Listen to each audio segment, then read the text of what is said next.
Pemirsa, bersama saya sudah hadir dokter spesialis kedokteran jiwa, Dr. Silvana Evawani atau biasa dipanggil Dr. Nana. Selamat pagi, Dr. Nana. Selamat pagi, Mas El. Bagaimana kabarnya, Dok? Alhamdulillah sehat. Alhamdulillah sehat. Mas El sehat? Saya sehat, alhamdulillah. Sehat banget. Dan pemirsa perlu menjadi informasi bahwa Dr. Nana dan juga seluruh kru yang bertugas di program Ayo Sehat pada pagi hari ini sudah menjalankan protokol kesehatan yang ketat dan juga sudah melakukan tes terhadap COVID-19. Dr. Nana, kita langsung ke tema sebenarnya social anxiety disorder. Ini penyebabnya apa sih, Dok? Oke, jadi gangguan kecemasan sosial ini sebenarnya masuk dalam ranah gejala atau kecemasan, ya, dalam ranah kelompok gangguan cemas. Ya, sebetulnya kalau kita bicara masalah kesehatan mental, kita bicara multifaktor. Jadi ada faktor biologi, faktor psikososialnya gitu ya. Kita mungkin punya faktor kerentanan terhadap kecemasan, kemudian ditambah dengan faktor-faktor lingkungan, adanya stresor, kemudian pola asuh. Jadi kalau ditanya penyebab pastinya atau tunggal tidak ada, tapi multifaktor seperti itu. Baik. Bicara mengenai diagnosis dari seseorang terkena social anxiety disorder ini, apa, Dok, yang bisa dinilai? Ya, jadi kecemasan sosial atau gangguan kecemasan sosial ini kita ditandai dengan adanya kecemasan, gitu ya, kecemasan terhadap situasi, berada dalam situasi sosial di mana ada kekhawatiran ia akan dinilai negatif, dikritik atau bahkan ditolak seperti itu. Dan ada perilaku penghindaran. Jadi jauh sebelum dia berhadapan dengan situasi sosial itu dia sudah either menghindar atau mengkhawatirkannya gitu ya. Namun untuk membedakan apakah ini kecemasan sosial biasa atau karena kan kita pasti ya ada rasa nervous gitu ya. Seperti misalnya pagi ini saya mau ketemu Mas El, saya merasa nervous. Namun untuk membedakannya adalah bahwa ketika kecemasan itu sudah berlangsung lama, di dalam kriteria diagnosis dikatakan minimal 6 bulan dan itu sudah sangat mengganggu. Artinya mengganggu performance kerja, mengganggu kehidupan sehari-hari gitu ya. Kalau pada teenager bisa mengganggu sekolahnya dan pendidikannya seperti itu.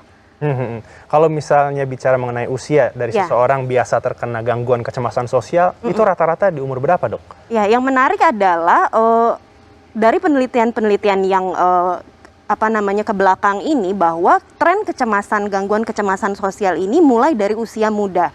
Gitu ya. Ada survei yang baru saya baca tahun 2020 ini melibatkan sampel dari Indonesia usia 18 sampai 29 tahun. Dan justru usia produktif ya? Usia produktif, dan 90%-nya itu dimulai dari usia 23 ke atas berdasarkan survei tersebut. Gitu. Baik. Kalau untuk laki-laki atau perempuannya, Dok? Sebetulnya sama, kurang lebih secara gender, ya. Oh, baik, secara gender. Nah, kalau untuk faktor resiko dari social anxiety disorder ini apa, Dok? Faktor risikonya tadi seperti yang kita bahas ya, bahwa ada misalnya secara biologik gitu ya, mungkin seseorang tersebut sudah punya riwayat, misalnya orang tua atau sekandung yang ada riwayat kecemasan, kemudian dia punya temperamen, artinya dia punya karakter untuk lebih mudah merasa cemas gitu. Kemudian dikombinasikan tadi dengan faktor-faktor risiko lainnya seperti culture, mungkin ada beberapa budaya yang kita tahu mendorong kita untuk lebih merasa malu-malu seperti itu. Kemudian ada seperti itu ya, Dok? Ada faktor di dalam penelitian meneliti juga gitu pada budaya-budaya tertentu. Kemudian faktor lain adalah mungkin dari parenting gitu ya, dari cara pengasuhan seperti itu. Jadi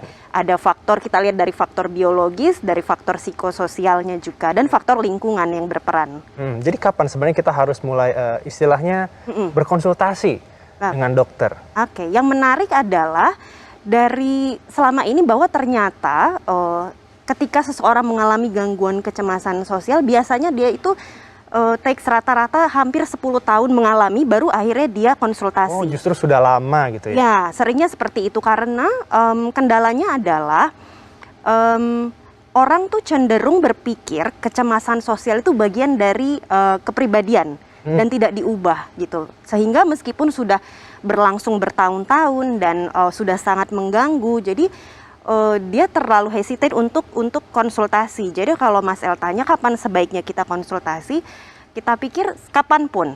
Artinya kan kita dalam hal ini pencegahan. Jadi Nah. kalau kita melihat atau mungkin kita merasa rasa malu kita, keraguan kita ini menghambat performance kita, aktivitas kita, tidak ada salahnya kita konsultasikan sebelum berlangsung lebih lama dan membuat dampak lebih lanjut seperti Benar-benar itu. lebih baik mencegah daripada mengobati ya, Dok. Betul, Ya. saya setuju. Nah, Dok, perbincangan kita mengenai social anxiety disorder ini masih menarik, tapi kita harus jeda sejenak dulu, Dok. Pemirsa, jangan beranjak dulu karena Ayo Sehat akan segera kembali.